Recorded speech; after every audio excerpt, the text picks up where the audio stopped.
Koja je po tebi najveća opasnost? Ćutanje ili podeljenost u društvu? Iskreno mislim da je ćutanje veća opasnost. Podeljenost može da bude i dobra. Podeljenost može da bude i konstruktivna. Ako smo podeljeni i imamo, da kažem, dve možda neke ili 3-4 opcije oko kojih ćemo razgovarati, ali ćutanje dugoročno nikome ništa nije donelo ni na kakvom planu, pa ni na privatnom, a kamoli na jednom planu društvene zajednice i nekog suživota. Koliko je po tebi važno da budemo zajedno, znači svi zajedno naspram protivničke strane, ako je imamo, a imamo je? Zajedništvo je važno u svakom smislu. Znači i u političkom smislu je apsolutno važno. Ja se ovde ne bih politički izjašnjavala jer prosto generalno imam taj stav da se ne izjašnjavam politički, iako imam svoje mišljenje o tome. Mislim generalno na čitav ovaj deo. Generalno u smislu zajedništva treba ljudi da gaje to zajedništvo i negde su nam ovi protesti i poslednjih 1,5 dana našeg bivstvovanja u ovim krajevima doneli to da nam se možda to negde zajedništvo i vratilo. Mi smo ga uvek imali, ovde je uvek postojalo zajedništvo, negde to svako od nas ima u sebi usađeno od detinjstva, ali možda se negde bilo malo uspavalo. Rekla bih da se to sada probudilo. To je optimistično. Da li pravna država počinje u sudnici ili na ulici? Šta misliš? Pravna država je u svima. Pravna država je i u sudnici i na ulici. Pravna država je u kući. Pravna država je na poslu.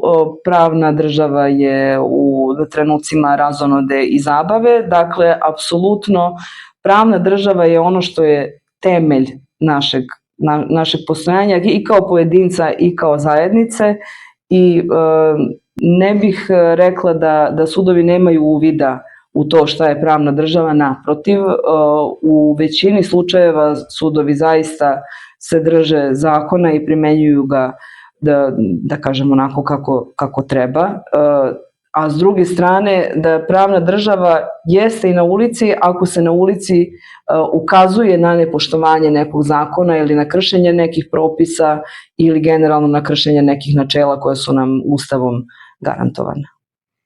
Koja je tvoja poruka za kraj našim gledalcima? Sloboda ili ništa. Kratko i jasno. Koga bi sledećeg predložila za gosta naše emisije i zbog čega? Koga bi ti voljela da vidiš sledećeg godine?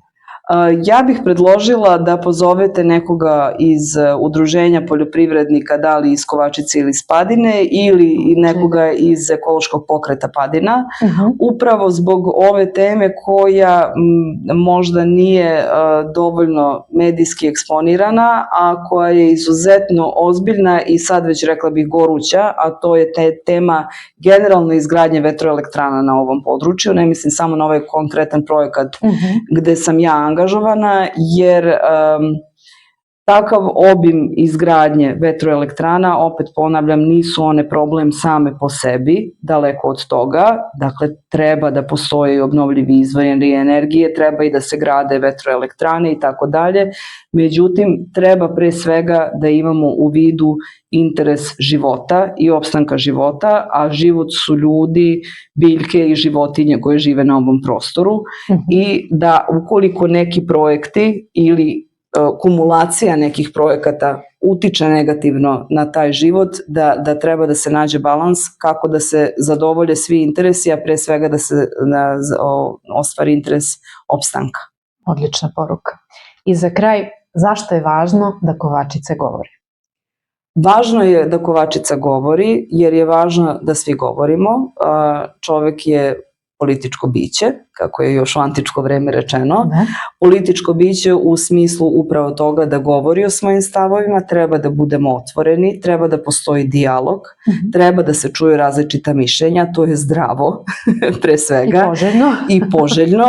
I iz sučeljavanja različitih stavova i predlaganja konstruktivnih rešenja, apsolutno može i nešto konstruktivno da proizađe u smislu napretka.